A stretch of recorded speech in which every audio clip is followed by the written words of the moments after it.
Muy bienvenidas, muy bienvenidos a esta nueva conversación para mentalismo. En esta instancia tengo el honor y la bendición de poder introducir a un mago y una persona que en lo personal admiro por su apertura y por su magia tan auténtica y tan pura. Lo he visto en escenario, en un salón pequeño, y siento que su magia tiene mucho que aportar, no solamente a nivel técnico, que si ustedes lo han visto en video, de seguro han admirado toda su técnica, especialmente con monedas, pero también en esa esencia, que de seguro también va a surgir en la conversación. Así que un aplauso virtual para Antonio Kamimoto. ¿Cómo estás, querido? Gracias, Gracias, Pablo. Gracias, Pablo, por tus palabras. Me, bueno, me siento honrado y hasta me sonrojo, mira. Bueno, y muy interesante lo que te acabo de decir también, porque antes de que comenzáramos a grabar, tú también me regalaste esas palabras y te las agradezco, porque siento que es tan relevante lo que haces tú y lo que hago yo y lo que muchos otros hacen, que es poder compartir una experiencia que busque la autenticidad. Cuando veo tu magia, de manera genuina te lo digo, así como también tú me lo dijiste, que se nota que hay una experiencia mágica en tu vida y que tú vives en cierta manera también lo que expresa a través de las monedas y de tus movimientos. Entonces, te pregunto, Antonio, ¿cómo crees tú que llegaste a esa sensibilidad en tu magia y en lo que haces? Creo que, a ver, ¿por dónde empezar? Esto es complicadísimo, ¿eh? Creo que la decisión empieza en el momento en que me voy separando de las artes marciales. Mm, Cuando llega un momento, yo practicaba el karate de contacto, lo sigo practicando, ya no tan a menudo con la misma fuerza que antes, porque algo pasaba. Si ves mis primeros videos, tengo las manos rotas, los nudillos, hay heridas en la mano, incluso todavía me quedan ahí algunas cicatrices. mm, Y es el momento de un conflicto entre dos pasiones, ¿no? Llegas al punto de pisar dos balsas y dices, wow, me encanta todo el mundo de la magia, pero a la vez me encantan las artes marciales. ¿Cómo puedo hacer que las dos se unan? mm, Ahí es donde creo que me empiezo a tomar en serio lo de la magia. Es, bueno, si ya no puedo darme, o sea, entrenar hasta morir con las artes marciales que todavía me siguen apasionando, de vez en cuando me voy y me agarro en el dojo, eh, cómo llevar esa misma sensación a la magia. Entonces estuve bastante en esa búsqueda. mm. Dije, bueno, entonces hay que convertir el proceso de aprender magia en mi propia arte marcial. En, allí empiezo a investigar sobre personas que también habían llevado la formación marcial y se habían acercado a la magia. En un circular del Escorial encontré un artículo muy bueno de un tal Vaquera, que creo que tiene este libro de la magia promocional. Y empieza a hacer como que una comparación de las similitudes, ¿no? Sobre la disciplina, sobre el uso del cuerpo, de la respiración, como si era tan parecido o era similar. Eso me llamó bastante la atención. Y en esa búsqueda de gente que había logrado conectar las artes marciales con la magia, me hablan acerca de un tipo que se llama Gabriel Moreno. Y yo quedo maravillado con lo de Gabriel Moreno. Dije, wow, este tipo. Y hablaban de un libro que se llamaba El Zen en el tiro con arco, que es de Eugene Herrigel, un alemán. Entonces, yo no tuve la oportunidad de conocerlo a Gabriel Moreno, es como que un pro imaginario, ¿no? Y a Mm, veces esos maestros que están en el ideal mm, te llevan por caminos y tú dices, wow, cómo quisiera, a ver, quisiera, por dentro sientes, quisiera no poder verlo, mm, quisiera no poder ver lo que hacía, porque este ideal que hay en mi mente es tan grande que me permite y me inspira, o sea, todos los días me mueve a conocer un poco más de mm. cómo él entendía la magia, no desde algo que está escrito, sino desde algo que yo intuyo. algo que es muy dentro mío, ¿no? Digo, bueno, si él hablaba de este punto, y, este punto de aquí lo voy a apreciar, es como, no sé, cuando tienes un efecto y solo tienes este efecto, lo aprecias con tu vida, ¿no? Dices, esto es tan bonito, tan hermoso, y de repente, si tienes muchas opciones, no le tomas tanto valor a esto. Entonces, a lo que me contaron de él, le tuve bastante cariño. Hasta ahora lo tengo. Y empecé a leer ese libro del Zen en el tiro con arco. Y recuerdo bastante acerca de algunos términos que se utilizan allí. Cuentan que este era un tipo, un filósofo, una especie de historiador, era el tipo Eugene Herrigel, y llega al Japón a aprender un poco de la cultura, él de los principios del 1900 aproximadamente. Entonces él decide aprender lo del, que era el Zen. Y tiene ahí una persona que le dice, no, pero si quieres aprender el Zen, no te hagas monje porque te vas a pelar siendo monje. O sea, te vas a meter muy de lleno en el asunto. En Japón todo está lleno del Zen. Todo arte que tenga que ver con la cultura oriental o japonesa está metida, está ahí muy dentro del alma de ese arte, el Zen. Y llega a conocer a un maestro que era un maestro en el Kyudo. Kyudo es el arte del tiro con arco, ¿no? Utilizan el yumi, que es un arco distinto al europeo, es gigantesco y hay que tensarlo, es muy difícil de manejarlo. Allí explica uno de los primeros conceptos, que es el que me llama la atención. Todo arte japonés o oriental no tiene una utilidad. Es inútil en sí. Tú lees eso y dices, bueno, entonces si esto es un arte, también lo que estoy haciendo es inútil en un inicio, ¿no? Porque te viene la primera impresión. Allí llega este punto donde digo, bueno, hay que seguir leyendo nomás, no creo que sea tan malo que sea inútil. Y tiene razón, porque si vas investigando un poco más en este libro, te encuentras con que nadie en esta vida ya anda por la calle con espada, ¿no? Nadie va con su espada cargando, nadie lleva un arco en la espalda, nadie va con el pañuelo y toda la ceremonia de té ahí caminando por la calle y dice, te voy a servir té y déjame que te muestre. Eso de ahí me llama la atención, ¿por qué? Porque tiene razón. O sea, ya esas artes japonesas no tienen un fin utilitario, sino tienen un fin personal, el del desarrollo propio, ¿no? Y allí entiendo algo que no había entendido dentro de mis años haciendo artes marciales, ¿eh? La diferencia entre un jutsu y un do. Un jutsu es una técnica, un jutsu tiene una utilidad. Cuando hablas de jiu-jitsu, es cuando se utilizaba, cuando los samuráis peleaban y llegaban al punto donde uno perdía el arma y se iban al suelo y la técnica tenía una finalidad, ¿no? Que era acabar con el oponente. Pero cuando se convierte en un do, ya no se trata de vencer al oponente que está al frente tuyo, ya no tiene una utilidad. Se trata de un proceso de autosuperación. No hablaría de superación, hablaría más de un camino al cual seguir, porque do significa camino. Un camino por el cual tú vas a empezar a dar paso a paso. Tal vez nunca vas a llegar a ningún lado, pero ese dar paso a paso te va a hacer mejor que el paso anterior. Doy un paso y este me hace mejor que antes. Este paso me lleva a otro punto, este paso me lleva... Y es como que un proceso de exploración propio.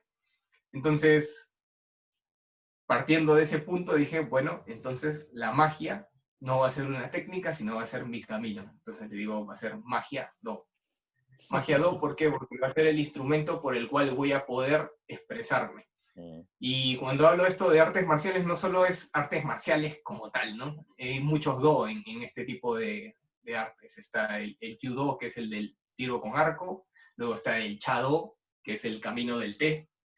Eso es una maravilla, ¿no? Primero tienes que aprender a ser invitado, a apreciar la porcelana, mantener el silencio, ver cómo doblan el pañuelo, estar presente en todo este acto. Es una maravilla. Luego está el Shodo, que es los que hacen los trazos y cómo utilizan el hombro en lugar del codo o la muñeca para hacer los caracteres Mm. o los kanji. Entonces, todo esto me llama la atención. Entonces, veo que en sí ya venía empapado de esta cultura. Y dije, bueno, hay que iniciar este proceso desde donde esté.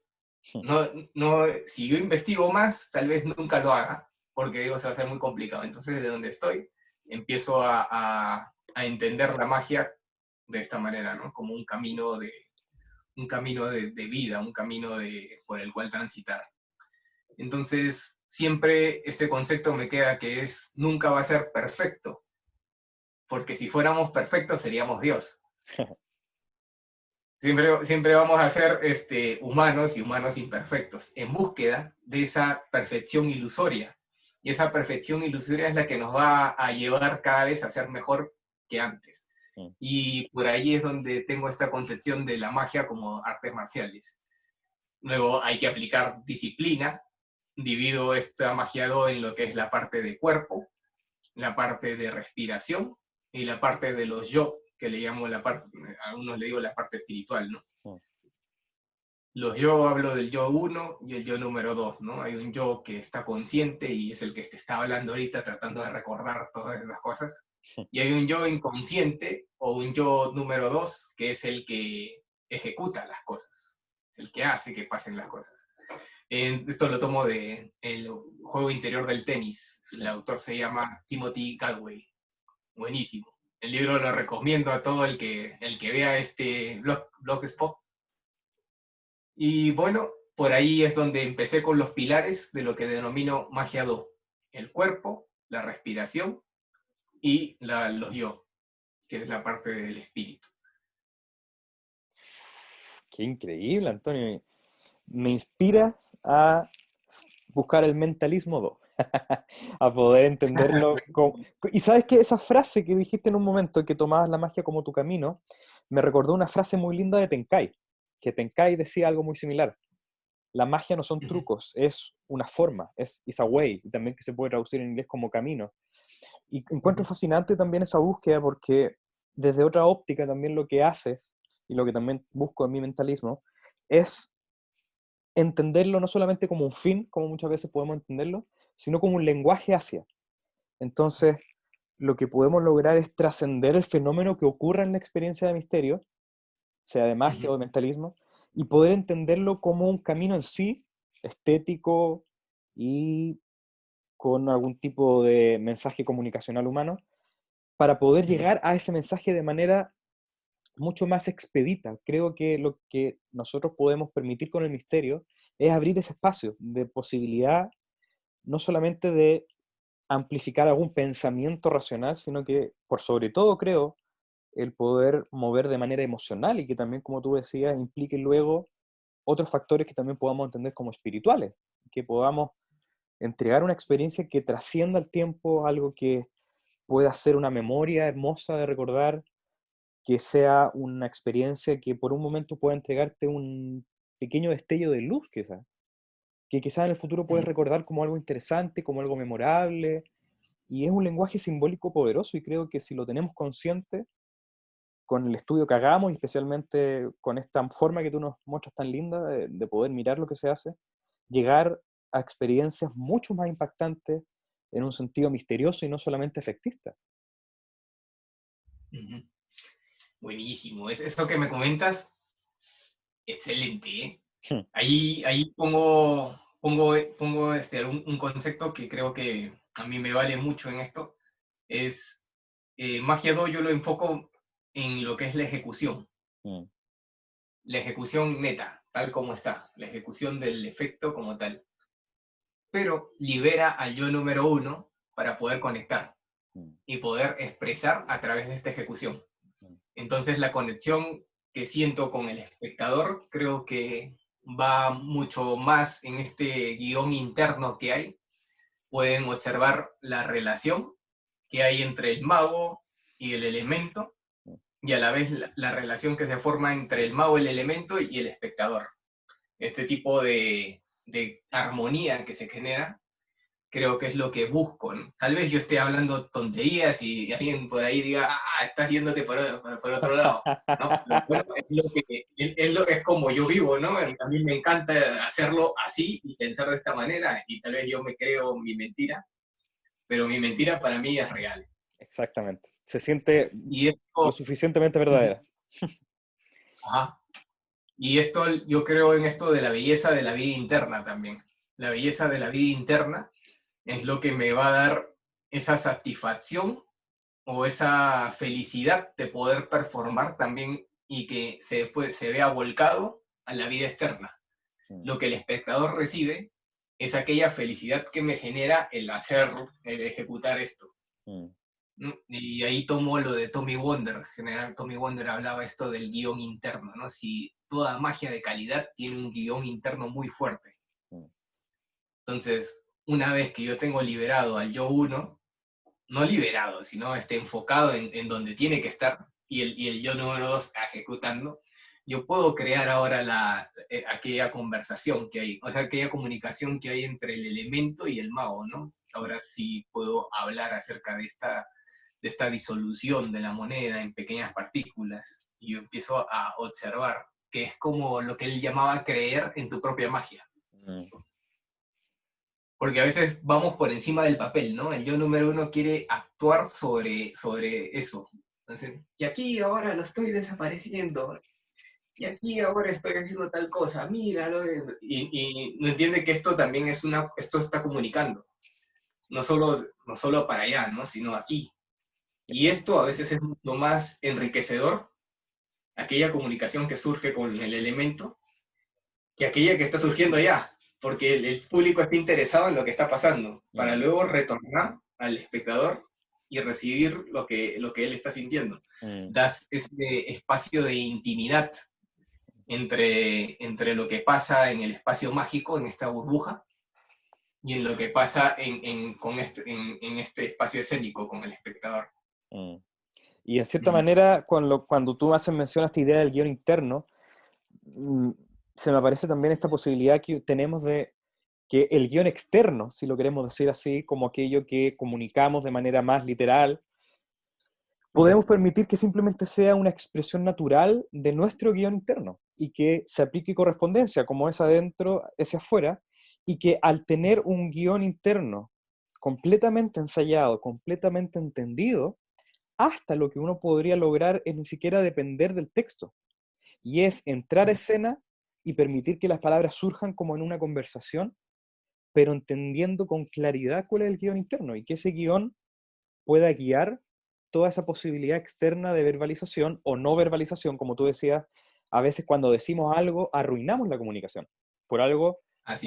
cuando veo, por ejemplo, tus magias en Instagram tan maravillosas con monedas, es fascinante entender cómo a veces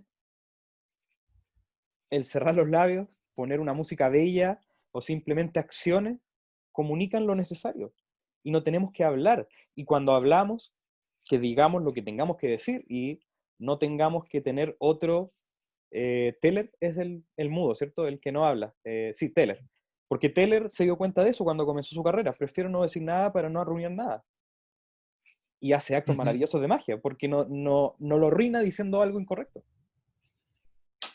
Eso de ahí que acabas de decir tiene bastante que ver con esto, ¿eh? Mm, A veces el verbalizar el simbolismo hace que el efecto, o sea, la sensación, la experiencia, ¿no? La experiencia tal como está, se fume. mm, No sé, en los aros ninja o en los aros chinos, cuando alguien dice, y ahora se van a unir y los unes, has arruinado por completo el exacto, efecto, ¿no? El exacto. símbolo se perdió porque lo que estaba allí, y ahora se separan, he visto actos donde se juntan nuevamente, y ahora se juntan los cuatro, entonces, es lo que estoy viviendo, yo quiero vivir esa experiencia, y creo que la magia es una experiencia más que un efecto, más que un truco. El truco es, y esto lo tomo de Gea, es la unidad mínima para que exista magia. Mm, Un acto de magia, o sea, una experiencia mágica está compuesta de varias unidades. aparte de todo lo que tiene que ver, ¿no? Con el guión interno, con lo que quiero comunicar, con aquello que digo, con aquello que hace el cuerpo, con aquello que la música, el ambiente, lo que se crea, todo eso más las unidades mínimas que son los trucos, hacen esta experiencia mágica. Y creo que por allí va la búsqueda, más que por el Mm, efecto en sí, ¿no? mm, Ah, ujú. mm. Y al A final mí me uno, llama bastante la atención cuando tú performas, porque todo lo vuelcas a esta experiencia. mm, ¿No? A veces es una sola unidad mínima. mm. Recuerdo que estuvimos en una especie de tormenta allá en Argentina. ¿Verdad? ¿Recuerdas cuando empezó la lluvia y decíamos, bueno, está lloviendo y de repente empezaron a caer unas Eran piedras, granizos terribles. eran como unas pequeñas pelotas de ping pong, Sí. y era hielo. Yo primera vez que estaba en la casa de Hernán Macaño, que es uno de mis maestros. Y, y bueno, recuerdo allí un efecto, no sé si lo puedo decir, ¿no? Por supuesto. Si lo puedo, no, bueno, Sí, eso sí, dilo, dilo. la experiencia mágica, no sé, no la puedo, bueno, el truco no lo puedo nombrar, pero la experiencia que era con algo tan simple, Mm, para mí fue maravilloso. Y el hecho de, a pesar de ser mago y conocer cómo lo estás haciendo, mm. sentir que está pasando. Y Qué sentir lindo que eso. está pasando, sí. Mm. Eso de ahí yo lo aprecio más que el tipo que agarra y me cambia las monedas de diferente y se vuelve productor. Claro. No, esa, no, hay gente que le dice capitalizar, pero yo no creo que sea capitalizar. Capitalizar es un término muy económico, ¿no? Sí. Económico para algo que es tan humano, ¿no? Mm. Entonces, ¿cómo le podría llamar? No tengo un término para decirlo, pero es aquella sensación que causa el vivir la experiencia mágica. Mm. No es tanto lo que pasa en sí se transforma, ¿sí? Esto es el Mm. imposible, pero el Mm. imposible está supeditado a algo que estoy comunicando. Mm. Yo creo que podemos analizarlo de varias perspectivas. Obviamente, en términos artísticos y estéticos, uno puede buscar ciertas formas que, que alteren el impacto de la experiencia.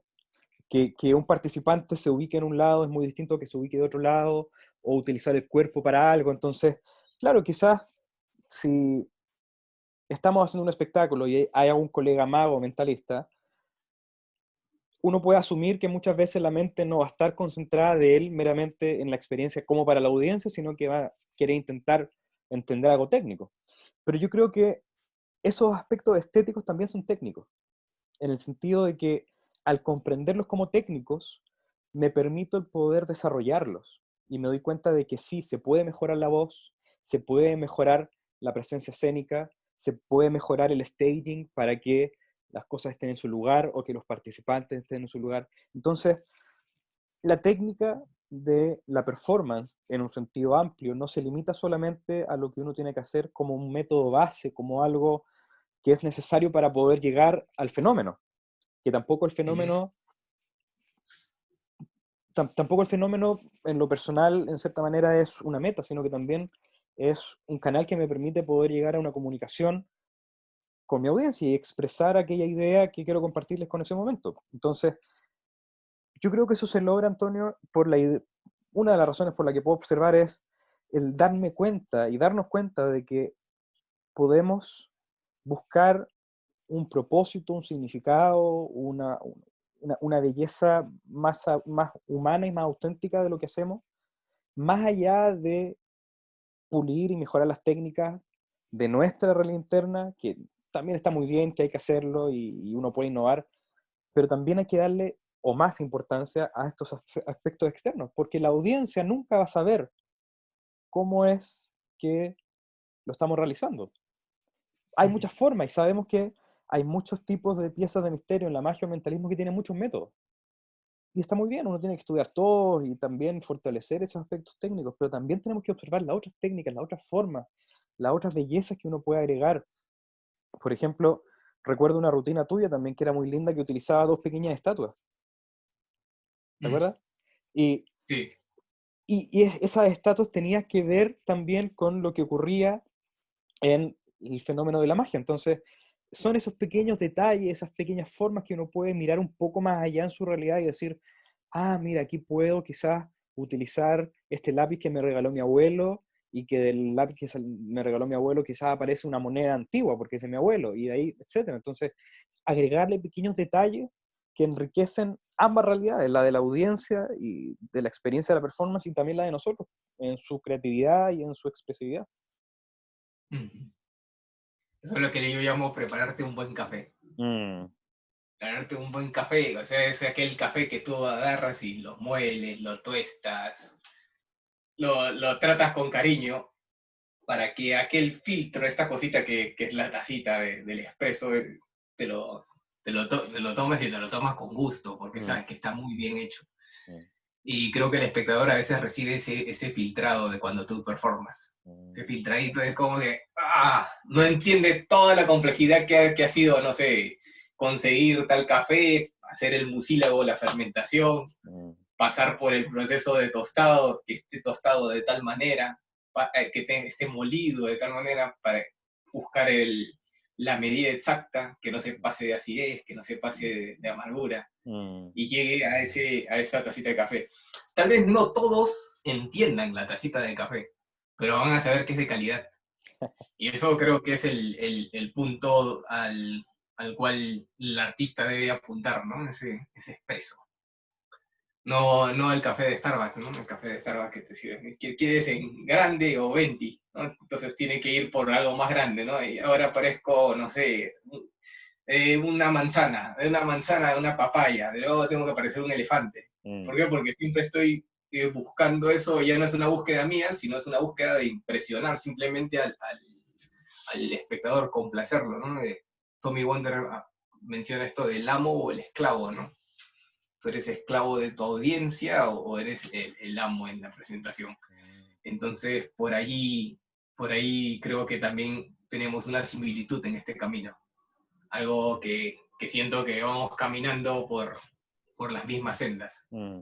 Mm. Y recuerdo la última performance que compartimos el año pasado antes de toda esta locura mundial. Extraño performar, aquí Eh, estoy como loco, como loco, pero a ver, ha sido una época muy extraña esta, ¿no? Ahora, hoy día he descubierto que existe un término nuevo, se llama mascné. ¿Qué es eso? Y he descubierto que estoy entrando a la adolescencia nuevamente, en vez de acné se llama mascné, Ah, porque el uso de la máscara, claro. eso me lo dijo mi esposa, me dice, se llama mascné, eso, porque todo el tiempo que estás usando la mascarilla te va ocurriendo este tipo de cosas. Entonces, es una época extraña porque hay que adaptarse y luego, y luego cambiar muchas cosas que hacías en público al ámbito virtual. Me está costando todavía. Pero bueno, me estabas comentando, me fui por la Sí, tangente. sí, no, tranquilo. Y recuerdo esa performance donde pude tener la gran oportunidad de disfrutar tu magia de frente y más extenso que otras ocasiones cuando he visto ciertos momentos específicos. Y algo que me pareció fantástico, y me gustaría que nos compartieras también parte de tu proceso creativo y algunas quizás ideas prácticas que algunos de nuestros participantes aquí en la experiencia de la conversación quieran tener. ¿Cómo tú logras este nivel de narrativa en tu performance que se siente tan fluido, tan natural? Recuerdo tu rutina con los Ninja Rings, fascinante, y cómo contabas tú una historia muy bella. Algo sobre la luna, ¿cierto? Recuerdo que era una historia de la luna. La música que sale de fondo se llama Koyo no Tsuki, que es de Ken Mm. Rentaro, y se llama La luna sobre las ruinas. Ahí está. Y lo que cuento no es sobre la luna, es sobre el círculo en sí. Mm. Pero mira, tenía la idea de la Sí, luna, sí, claro, el círculo. Me pareció maravilloso. sí. ¿Cómo tú logras eso? A ver, esto es larga historia, ¿eh? Larga historia, pero vamos a tener como para una hora más. Pero voy a tratar de resumirlo. Ok, los Ninja Rings me parecen fascinantes, o sea, ver cómo la materia penetra en otra materia, pero a la vez no se descompone. Mm. Ese efecto es maravilloso, cómo puedes, no sé, dominar la materia, disolverla y volverla a unir. Uf. Ese es el efecto que creo que logró en mí el Ninja Rings. Ver cómo, lo vi a Shutogawa, lo vi a Mesado, que los admiro cómo performan. Pero era una rutina muy de ellos. En un inicio creo que todos empezamos por ahí, ¿no? Empezamos entendiendo cómo lo ven los otros para ir buscando en nuestros propios recursos. Y un tiempo performé la rutina tal como lo hacía Shoot, tal como lo hacía Mesado, y bueno, y me fui por el virtuosismo.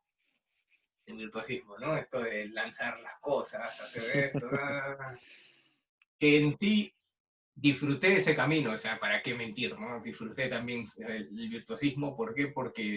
Pero es alimento para el ego, ¿no? Alimento para el aplauso, ¿no? Uno dice, wow, qué bien.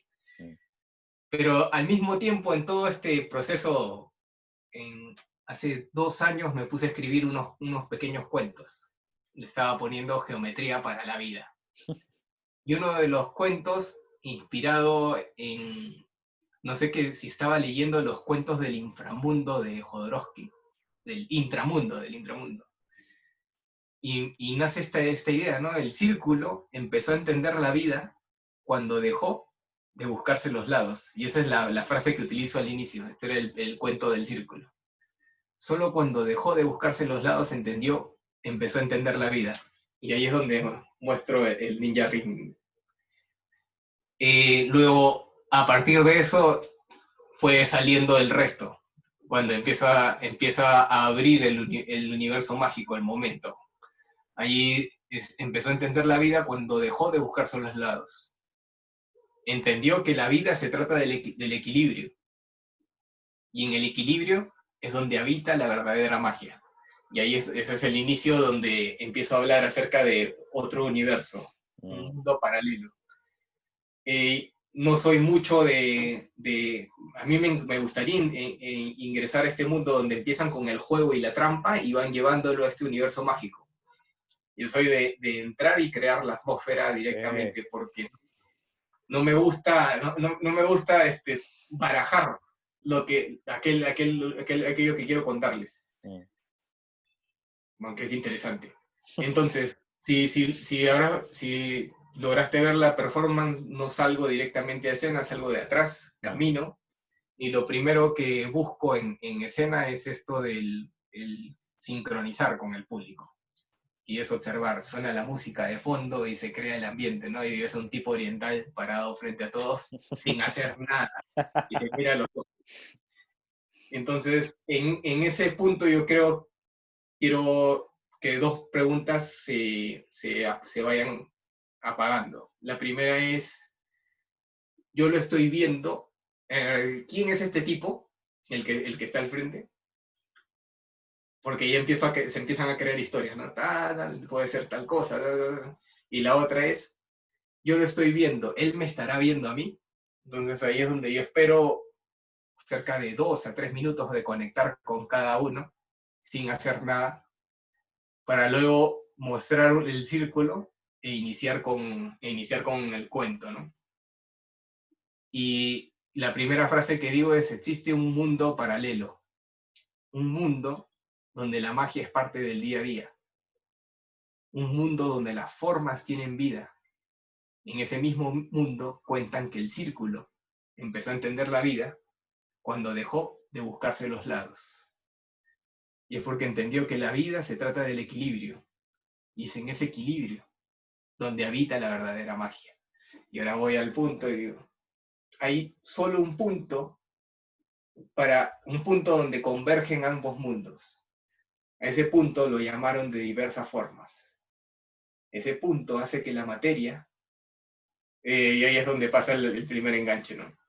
Hace que la materia sea tan blanda o se deshaga frente a nuestros ojos. Y es por donde empiezo. Entonces, el proceso creativo ha sido la calle primero, en cuando performaba y estuve un año performando en Barranco. Barranco es un distrito bohemio de aquí de Lima, es un distrito lleno de artistas y de música. Entonces tuve un convenio con la municipalidad nos daba la biblioteca, las fechas que queríamos, y hacíamos magia a la gorra. Qué A la bueno. gorra, o sea, era como que pasen, ¿no? Más pasen, pasen, y ustedes van a decidir si pagan o no, ¿no? Porque era una cosa.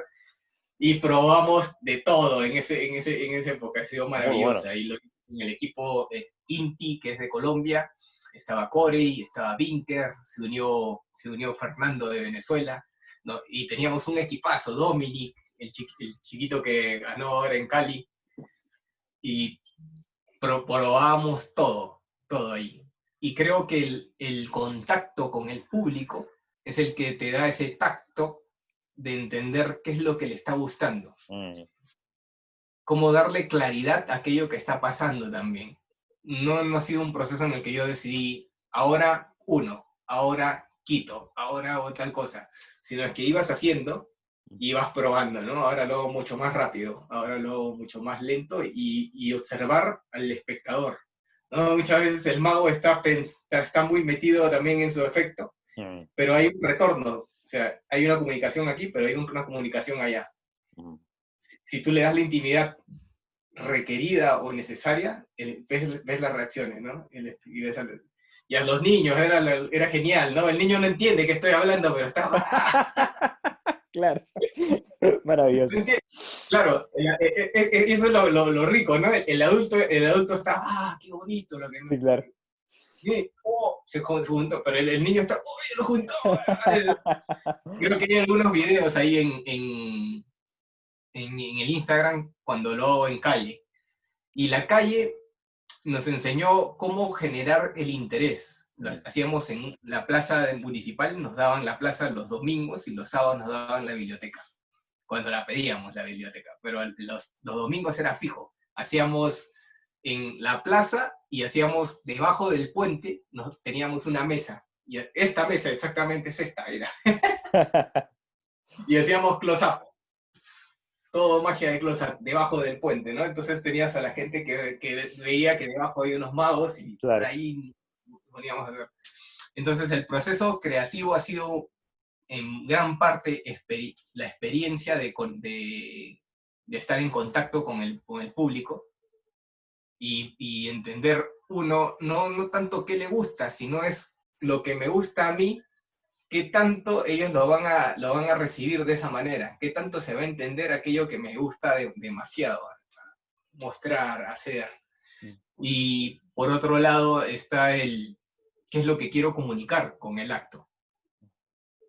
¿Qué es lo que quería? Si ves que es como una brújula que te va indicando, ¿no? Tú vas un gradito más para acá, un gradito más para acá, y de repente sientes que te estás desviando. Pero a veces ese desviarte no es tan malo. A veces de repente te lleva por otro camino. Pero a veces tienes un objetivo claro, quiero hablar acerca de esto, ¿no? Entonces ya no quieres desviarte para aquí ni para acá. Vas directamente al punto.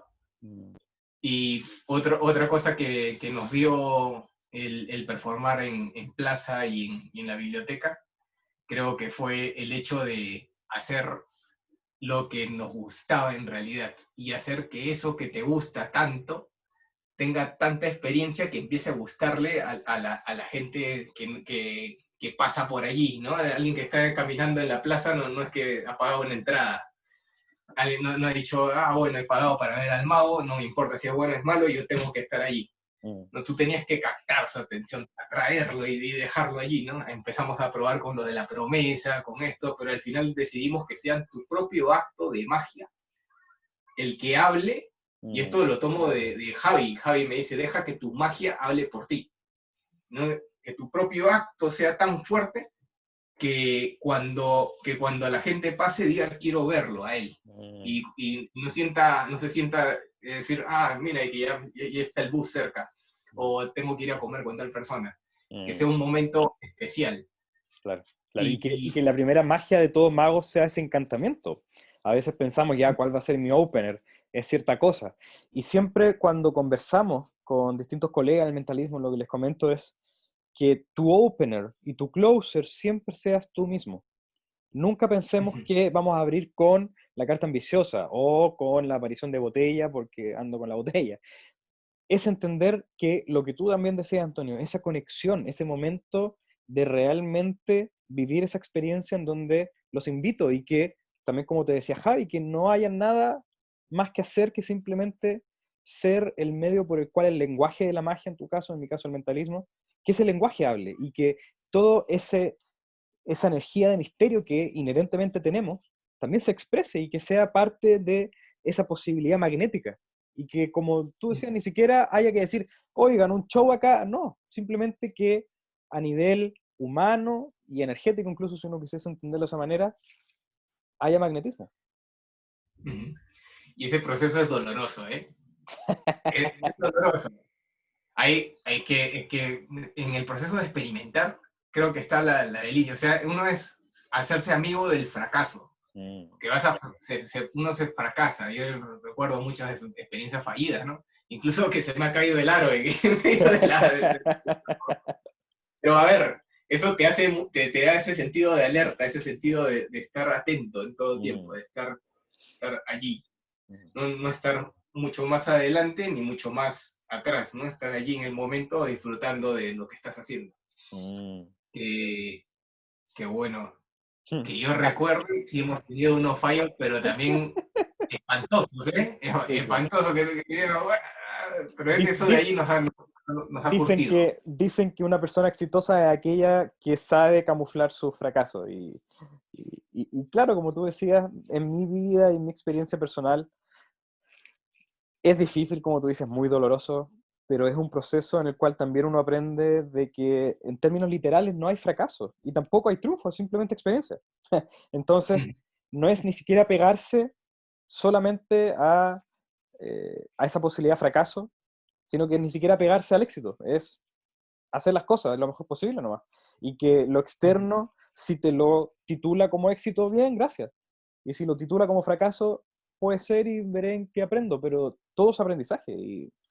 Y así también uno se libera de ambos apegos, de tratar, como tú también decías hace un momento, de complacer al público o darles lo que quieren. Recuerdo que Eugene Berger hablaba mucho de eso y hablaba de que uno no solamente tiene que dar lo que la gente quiere, quizás todo a la inversa, es poder compartir lo que uno siente que la audiencia necesita. Y si lo remontamos ya desde una mirada muy inicial y muy estilo Paco González, podemos hablar de que nosotros somos los modernos chamanes que tenemos esa posibilidad de poder contar lo que es necesario que la gente sepa. Y también entendemos la magia y el mentalismo que hacemos como un arte, entonces también expresamos lo que nosotros sentimos.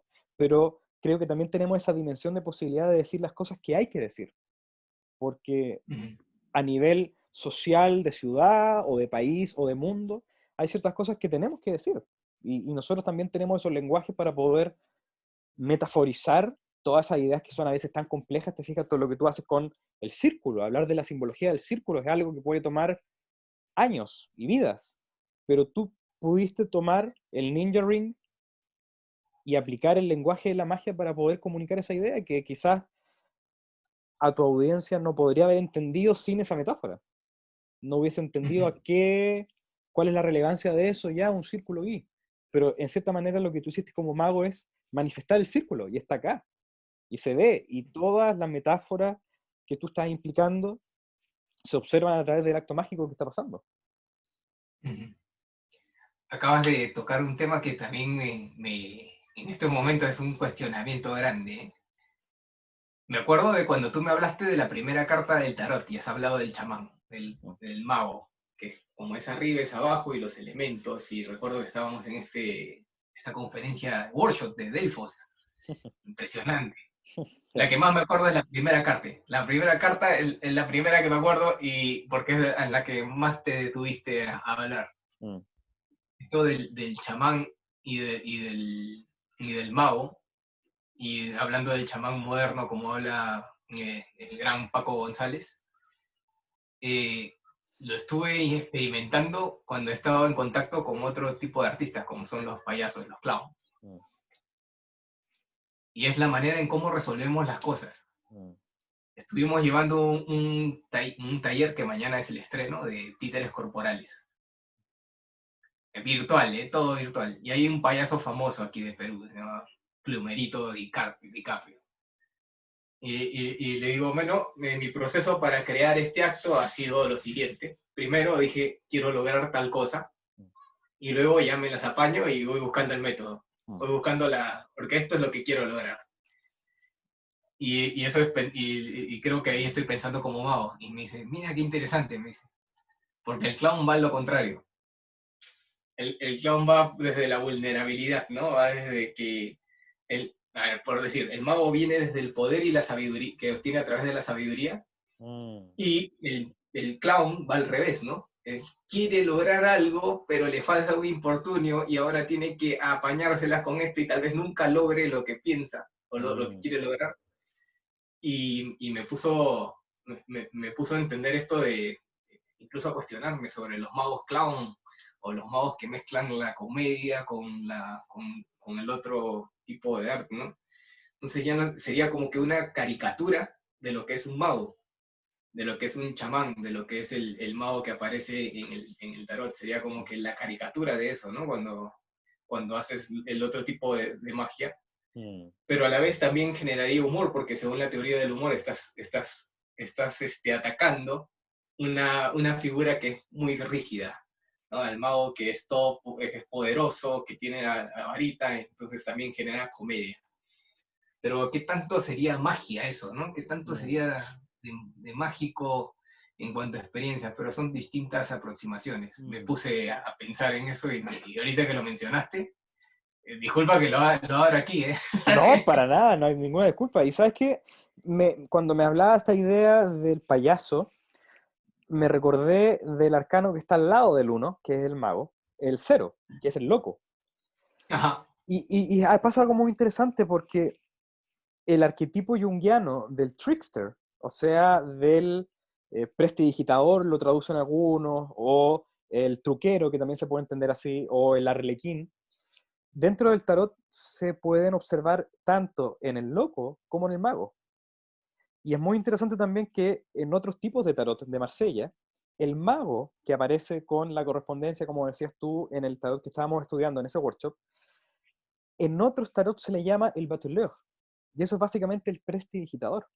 Entonces, podemos ver también dentro de la mirada del mago, arquetípicamente, la idea de que mantiene un balance también entre aquel que usa el lenguaje para guiar o para también mover hacia otro espacio. O sea, el mago también tiene un poco de trickster y el mago también puede tener un poco de clown, creo, en el sentido de este también culturalmente llamado el payaso sagrado, el sacred clown, que muchas culturas ancestrales tienen, que es este personaje que luego en la época medieval era el bufón, que tenía la posibilidad de invertir los roles sociales y unía en cierta manera a aquellos que estaban socialmente separados, básicamente el pobre y el rico.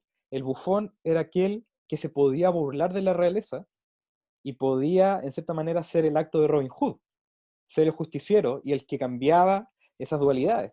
Entonces creo que también podemos tomar esa mirada de entender que somos aquellos que podemos manipular esto que llamamos realidad, podemos crear otras realidades y con ello también mostrar que lo que consideramos como real es tan ilusorio y tan real como las otras realidades, porque tenemos esa posibilidad a través del lenguaje. Buenísimo. Una maravilla escucharte hablar, ¿eh? Extrañaba esto. Abres todas estas perspectivas, ¿no? A veces uno se enfrasca, yo estaba muy pensando, oye, ¿verdad? Y esto de aquí, pero también puede ser ambas cosas, ¿no? También puede ser la... Uh-huh.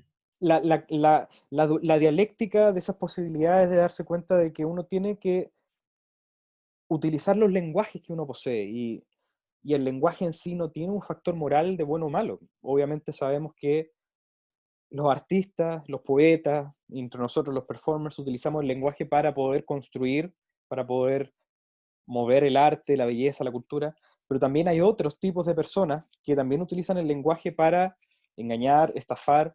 Entonces, tenemos que tener esos actos conscientes. ¿Cómo queremos utilizar el lenguaje? Para que, incluso como lo decía Tommy Wonder también, no apliquemos misdirection, apliquemos direction.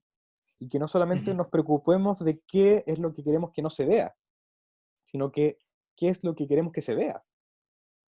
Cuando hacemos también esa mirada más de polaridades y viendo ambas situaciones, yo creo que vamos a poder llegar a expresar a través del misterio un mensaje mucho más claro, porque no nos estamos concentrando qué queremos que no nos vean. Particularmente, por ejemplo, en la magia maravillosa que tú haces con monedas, sé que hay muchas estéticas y formas que te permiten a ti tener naturalidad con tus acciones.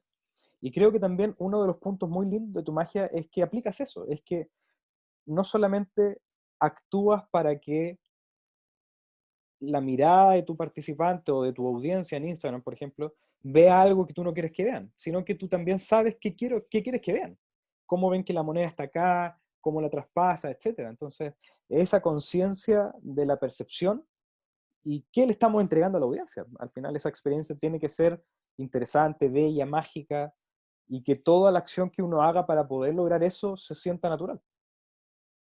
Ujú. Sí, para que se sienta natural. Ese es otro punto que también he conversado con algunos magos. Y la naturalidad, no sé si lo toman como que tiene que simular necesariamente el movimiento que hacemos a diario. Mm. ¿No? Porque si tú le das unas monedas a un tipo en el cajero o cualquier persona, lo que hace es se pasa la moneda de una mano a la otra y toda la magia con monedas sería los pases de Goshman, ¿no? Mm. Entonces, Goshman por aquí, el pase de Goshman por aquí, el pase de Goshman por acá. Entonces, toda la magia es como que es más realista, Mm. pero le estás quitando algo que es, creo, la licencia artística, la licencia esta de poder mostrar la claridad en las manos, la belleza de ese mundo, ¿no? Como un cuento, ¿no? Un universo que se autosostiene. Ahí, no necesitas decir, en ese momento yo me pongo a pensar cuando te dicen, pero ¿por qué lo sostienes en la punta de los dedos? Bueno, porque puedo, porque es mi licencia artística, ¿no? Lo Absolutamente. puedo sostener en la punta de los dedos porque quiero sostenerlo en la punta de los dedos. No necesito yo estar en el punto de decir, bueno, ¿por qué no lo sostienes así? Sí lo puedes sostener de esa manera, pero no vas a lograr lo que quieres comunicar de hacer esto al hacerlo mucho más ligero. Mm. Eh, Allí creo que más que lo natural creo que iría más por la coherencia. Mm. Mm. Lo que busca el cerebro creo que es ser coherente, ¿no? Si Claro, algo pasa de una mano a la otra, esto vendría a ser natural porque es coherente, exacto. ¿no? Y creo que No esa me hace... coherencia es creada en Mm, el contexto que permite la naturalidad. No creo que la naturalidad sea un concepto general, como un ujú, consenso social, sino que en el sentido de que en el momento particular se sienta natural. Y creo que se conecta mucho con lo que dices porque si se presenta como un acto natural, se va a entender ujú, en el contexto como natural. Entonces, en el caso del mentalismo también ocurre con algunas de las técnicas donde hay que hacer ciertos tipos de acciones. Y creo, como lo miro, es permitir que en esta realidad externa que estoy creando para mi audiencia, se sienta la acción que estoy realizando como una simple acción que tomaría en otro momento también. Que no sea solamente una sensación de que hizo algo, de que hay una técnica, sino que movió un papel o tomó un lápiz. Es una acción completamente cotidiana que dentro de mi guión interno se siente natural y ya ujú, mi audiencia al conocerme y darse cuenta cómo me muevo y cómo me expreso, va a entender que si sigo haciendo esto, es natural, porque es la manera en la que yo presento como es natural lo que siento natural. ujú. Buenísimo. Wow. Te voy a comentar una experiencia. Cuando estuvimos, y se me acaba de venir a la mente esta experiencia. Un tiempo estuvimos tratando de descubrir cómo una persona voltea la carta de arriba. Mm. Estamos hablando del double lift, el doble volteo. Había un bar medicinal ahí en Barranco, en la Casa Cultural Amaru, nos juntábamos luego de hacer magia y a ese bar llegaban diferentes tipos de artistas. Entonces, nuestra pregunta era simple, conversabas así, le hacías un efecto de magia y le dices, voltea la carta de arriba, toma la baraja y la gente no voltea la carta de arriba como nosotros lo hacemos y consideramos que es natural. Recuerdo que voltean así la carta de arriba, o sea, la toman por el frente y la voltean. Incluso llegó una chica que era tarotista y le pedimos, ¿cómo voltearías la carta de arriba? Ah, la volteo así. Ah, perfecto. Entonces, eso que dicen que el double leap tiene que ir así, que la caída, esto también es cuestionable, ¿eh? Es cuestionable bastante porque tú dices, no, yo pensaba en eso, decía, pero entonces, ¿por qué esto es natural para el mago? O tal vez es natural en nuestro lenguaje y no, no es natural para el espectador. Pero el espectador ni se lo cuestiona. Mm, Ni se lo cuestiona porque no dice, ah, volteado la carta de arriba. ¿Por qué? Porque es coherente, ¿no? Si van los dos dedos y se voltean, entonces claro. igual es con la moneda. Bueno, que ya estoy hablando de técnica y de esta cosa y creo que aquí no se puede revelar Como tú ese tipo de quieras. información. Sí, como tú Ok, quieras. entonces, entonces ahí yo cogí más confianza en tomar la moneda en la punta de los dedos, Mm, en hacer cosas como que mucho más mm, abiertas, mucho mm, de irme más al terreno de que todo no se vea y que se sienta como que tiene que pasar. mm. Eso de ahí, y eso es otro punto, ¿no? Entender también que la gente no se cuestiona a veces cosas, pero si hay coherencia en el movimiento es como va. Hay Exacto. una cosa muy linda de mentalismo que creo que no se aplica mucho en magia. Mm, Ese final que no se resuelve. mm. Los magos deberíamos aprender eso del mentalismo, ¿no? Qué bonito es cuando agarran y tienen el sobre al final y le dicen, mira, tal vez tú no estés segura de lo que está escrito en ese sobre. Puedes optar por dos opciones. Abrir y descubrir la verdad, o tal vez llevártelo a tu casa y en un momento indicado, cuando tú te sientas segura, abrirlo y descubrir la verdad. Y entonces el espectador lo puede abrir en el momento y va a generar una reacción, o se lo lleva y no pasó. No hubo conclusión, pero todo el público se queda pendiente de aquello. Y ese momento también debería existir en la magia, creo, ¿no? En la magia que hacemos los, los magos generalmente, ¿no? Mm. Porque a veces buscamos el triunfo y la resolución. ¡Pum! Ganamos, gana, triunfa. ¿Y qué tal también si no llega a ese punto, ¿no? Mm.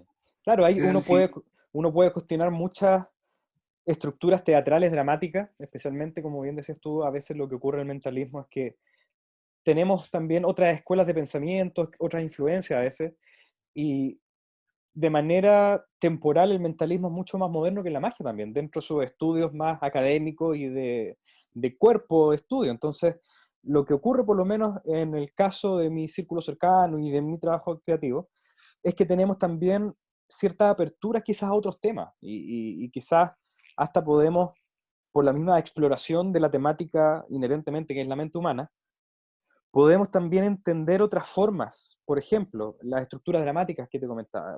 Uno a veces puede utilizar un gráfico dentro de un show clásico de magia, que es comenzar con un fuerte opener y luego todas estas clásicas terminando con algo grande. En el mentalismo muchas veces no ocurre eso, y lo que muchas veces ocurre en el mentalismo incluso es que se rompe la linealidad de las acciones. De hecho, el fenómeno de precognición, predecir algo, ya es una ruptura de la linealidad clásica, porque estás diciendo aquí tengo el final. Entonces, ya conceptualmente una predicción rompe eso, pero también nosotros podemos utilizar otras estrategias, como tú la que decía muy linda de mantener una predicción en secreto. Hay otra estrategia que utilizo hace mucho tiempo y también la hice cuando fui a hacer la conferencia Penguin a Columbus, Ohio. Es que tenía una rutina con un sobre y dentro del sobre luego habían dos papeles. Un papel que mostraba el momento de clímax de la predicción particular, pero el segundo papel era solamente para el participante. Y lo que le decía a ella era, este papel es solo para ti, no lo vas a abrir ni hoy día en la noche cuando llegues a tu casa, ni mañana. Pero en algún momento en tu futuro cercano, cuando sientas que necesitas un poco de motivación y recordar algunas cosas, espero que esa carta te sirva. Entonces la participante se lleva el sobre con ese papel de la predicción que predecía el momento pero también con Ujú. esa carta. Entonces, el momento dramático de la experiencia de mentalismo se concluyó porque se hizo la predicción, pero trascendió otra cosa, trascendió una conexión entre aquellas palabras que escribí para mi participante y el momento cuando esa persona lo abra. Y quizás sea en una semana, o quizás no me hace caso y lo abre en la noche, o quizás no lo abre nunca. No sé, quizás se lo olvida y lo bota algún día que estaba haciendo la limpieza. Pero al menos desde mi lugar pude aplicar esa idea que tuve. Y eso es lo único que podemos hacer, es plantar y ver qué pasa. Ujú. Buenísimo, qué bonito. Qué bonito. Yo recuerdo que lo has hecho aquí en Lima. Mm. Algo Puede así ser. también, cuando le decías, te hace sentido a la persona, y recuerdo esta frase que acabas de mencionar sobre, sobre lo vas a llevar y lo vas a usar en unas tarjetas, creo que era Mm. aquí en Lima. Mm. Puede ser, sí. Siempre me ha interesado esa forma de poder trascender el momento presente de la performance o dejar algún ejercicio, alguna idea, aplicando quizá alguna técnica de hipnosis o algún tipo de otra visualización. Siempre creo que es un lindo recurso, no creo que sea necesario, pero es muy lindo el poder, desde tu autenticidad, poder agregar algo que trascienda la interacción de misterio en sí. Porque también creo que eso permite que desde el momento que se acaba la performance, no se acaba solamente la performance, sino que comienza otra cosa. Cuando algo acaba, algo comienza. Entonces, lo que hacemos en el final especialmente es mostrar esa idea, que en este momento va a cerrarse esto como interacción, pero que también la mente sigue siendo un espacio fascinante, o la magia sigue existiendo a nuestro alrededor. Lo único que espera es que podamos percibirla. Entonces, creo que también tanto el mentalismo como la magia tiene esa oportunidad fascinante de recordar esa esencia de la realidad que es magia, misterio puro. Buenísimo. Acabas de mencionar también hace un momento acerca de que los mentalistas utilizan técnicas de magia, o sea, esto de, cuando mencionaste esto, y recuerdo cuando vi a Anthony Blake, una maravilla cuando él utiliza técnicas de magia en su acto que es netamente mentalismo, tú lo ves y como mago es como que un orgasmo, dice, ¡wow! Es como, dice, el tipo es totalmente técnico también en este tipo de cosas, hay una belleza interna, pero espectacular, y a la vez está performando mentalismo, dice, qué maravilla. Sí, Y, Anthony es un grande Anthony. Querido, ha sido un placer conversar contigo. El tiempo pasa raudo y me parece increíble que ya ha pasado una hora más o menos de nuestra conversa, así que muchas gracias por todas tus ideas. Pero antes de que concluyamos este video, vamos a hacer un pequeño ejercicio de alquimia, porque toda esta a conversación ver, ha sido mucho aire, mucha inspiración de seguro para muchos, para muchas que nos están escuchando, pero vamos a transformar ese aire en un poco de tierra. Así que, para concluir, querido, ¿qué práctico, qué tip práctico, qué idea muy sencilla pero potente le puedes compartir a nuestros espectadores en este momento? Algo que se te venga y sienta que pueda servirles para que mejoren su magia y sus misterios. yo, a ver, desde el corazón, un guión interno muy fuerte te va a resolver muchos problemas. El guión interno, la comunicación interna que tengas con el elemento, te va a resolver problemas de timing, te va a resolver problemas de que o me sale o no me sale. ¿Por qué? Porque te liberas por un momento y te suspendes dentro de tu mundo. Eso es de corazón lo que les digo. Cuando tú empiezas a creer en aquello que está pasando y has creado un guión para aquello que va a pasar, vas a sentirte mucho más seguro que teniendo a todo el público viendo qué pasa. Porque en el momento en que tú estás concentrado en esto que está sucediendo, el público también está interesado en eso que está pasando en tu mano. Si yo simplemente hago esto y ya, es simplemente, ok, ahora quiero tu aplauso, ¿no? Dales el momento de intimidad, dales ese momento en el cual ellos también puedan vivir aquello que tú estás viviendo. ¿no? Somos seres humanos, nosotros sintonizamos. Si tú empiezas a sentir algo, el público también empieza a sentirlo. Y luego cuando empieza a pasar, recién retornar hacia el espectador. Eso le va a dar mucho más comunicación, en el caso seas mago, algún mentalista lo puede aplicar, no sé, también lo aplican muy bien, ¿no? En esto del metal bending, cuando lo ves a los tipos ah, y, y lo ves que hacen con el dedo así y empieza a pasar. Eso es un guión interno muy fuerte, ¿no? Simplemente no están, ellos estarán visualizando que está quemando, o de repente se está haciendo como que agua, o de repente las partículas se están electrizando y están haciendo esto con la materia. Entonces, depende de aquel guión interno fuerte, aquel guión interno macizo que puedas tener, el éxito de un buen acto de magia. Para mí eso es importantísimo. Mm, Tal vez el espectador no entienda este guión interno a futuro, pero lo que tú sientes en ese guión interno, eso sí lo va a sentir el espectador. No se va a explicar, ¿no? Bueno, lo que vi es tal cosa, pero la sensación, la experiencia, eso es lo que se va a llevar el espectador cuando pase esto del guión interno. mm. Uh -huh. Maravilloso, maravilloso, querido. Muchas gracias nuevamente por tu tiempo. Que tengas Gracias a una ti linda noche por y invitarme. descanses. Sí, yo encantado. Es genial poder darte este espacio y que nos des tú este espacio también. Todos nos estamos entregando esta atención y nosotros participamos y aquellos que nos están viendo en el futuro también nos están disfrutando este conversa. Así que nuevamente muchas gracias por toda esta energía tan mágica, amorosa y mucha salud y bendición para los tuyos por allá también. Mucha salud para ti también. Saludos en tu casa. Chao, No, amigo. nos vemos. Gracias.